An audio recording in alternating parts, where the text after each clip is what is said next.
Listen what BJP Leader Savio Rodrigues has opinion on Manipur violence. Now recently, and everybody is saying that as the elections approach, then there is communal disharmony happening all over Goa, be it with the Hindu religion or the Christian or the Muslim. So everything is happening. So how do you see this being a Christian leader in the BJP? I have visited Manipur twice. What I saw in Manipur, which we were also the first to bring it out, is that this religious conflict that people are talking about is absolutely false. It's a lie. What is happening in Manipur is primarily the narcotics trade of 70,000 crore, which has stirred this ethnic conflict that exists. There is a dormant ethnic conflict between the Maiti, which is a Hindu group, and the Kukis, which are predominantly Christians. That ethnic conflict to control the land has been triggered, and that's why the Maitis and the Kukis are fighting with each other. But it's not a religious conflict. It's not because the Maitis are Hindu or the Kukis are Christian. I've spoken to all communities. I've spoken to almost people on the ground at both levels. It is a very, very sad situation in Manipur because 2 days ago I came back on my second visit. Now, why have I warned? I even warned the government and I even warned the people of Goa when I came back first from Manipur that Goa is going to be the target for a communal conflagration. I'm saying this over and over again. There is a deliberate attempt after Manipur to strike at the social fabric in Goa. That social fabric of Goa is the communal harmony. Remember that in Goa you will not be able to tell a difference between a Hindu, a Muslim or a Christian because they all live together in harmony. But there will be attempts by extremist groups across the spectrum.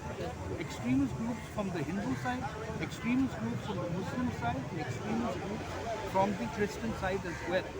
All of these will be working to the tunes of people who want to create destabilization in India.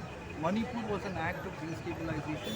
Goa is the next state. I'm saying it over and over again, and it is my humble request to the people of Goa. Please do not fall prey to communal tensions that are being provoked. Please look at that Instagram post that was put out recently against the Muslim community. That Instagram post itself is a clear indication that somebody wants to create trouble between the community. Please look at certain statements that were made by priests, which are condemnable, simply because the place in which he made those statements is not a right place to have done it. Nobody has an issue with the content of what he said. But if today somebody wants to call Shivaji a god, that is the choice of that person, just like the Christian believes in gods and whales are the saints, right? So today there are triggers, there are people falling prey to communal tensions, and that is what we need to be worried about. I'm not saying people are doing it deliberately, but they are getting carried away with the communal tension that is there. They want to show this country divided. They want to show Hindu, Muslims, Christians divided. It is exactly what is happening in Manipur. It will happen in Goa. Yesterday also you had a cross that was desecrated. I'm warning the people of Goa very clearly. Elements have come into Goa. Elements from out of Goa have come into Goa, and you have seen it before also with some people from Karni Sena and all coming in, which are not a part of the Goa social fabric. These are people that need to be dealt with iron fist, and the government needs to keep a close eye, the police needs to keep a close eye. They want to create a situation like Manipur in Goa, but they cannot create a situation like Manipur in Goa because the people do not divide themselves on religion. But is it going to affect the BJP in the upcoming Lok Sabha election? Because primarily everybody is targeting the BJP. They are saying that BJP is most probably behind all this. So is it going to affect the BJP? I can tell you from my experience in Manipur, the only failure of the BJP government in Manipur, and I say this being a BJP leader and I've said it openly also, is that we never dealt with the terror groups that are there in Manipur from outside of Manipur.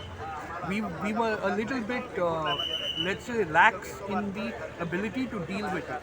The terror groups from Myanmar funded by China who are working over there, the PLA Manipur, you've got the UKLF, you've got the KYKL, and you have the KNF, which is the Kuti National Front. They are all funded by China, and their training happens in Myanmar. As soon as the conflict happened in Myanmar in 2021, all these immigrants came in. Most of them are illegal immigrants. About 4,000 are in Manipur, 40,000 are in Mizoram. So you have illegal immigrants that need to be dealt with, and there are, using the excuse of refugees and illegal immigrants, you have terror people who have come in. That's why you have people. I will show you photographs. People on the road with AK-47. I drove from Mizoram to Manipur. At every stop, there are people standing with AK-47. Is this the country we want? So people are blaming BJP rightfully in their understanding of the situation. But even a chief minister like Biren Singh, even though he has failed the government, he's failed the people of Manipur, the fact of the matter is this is a situation he cannot handle.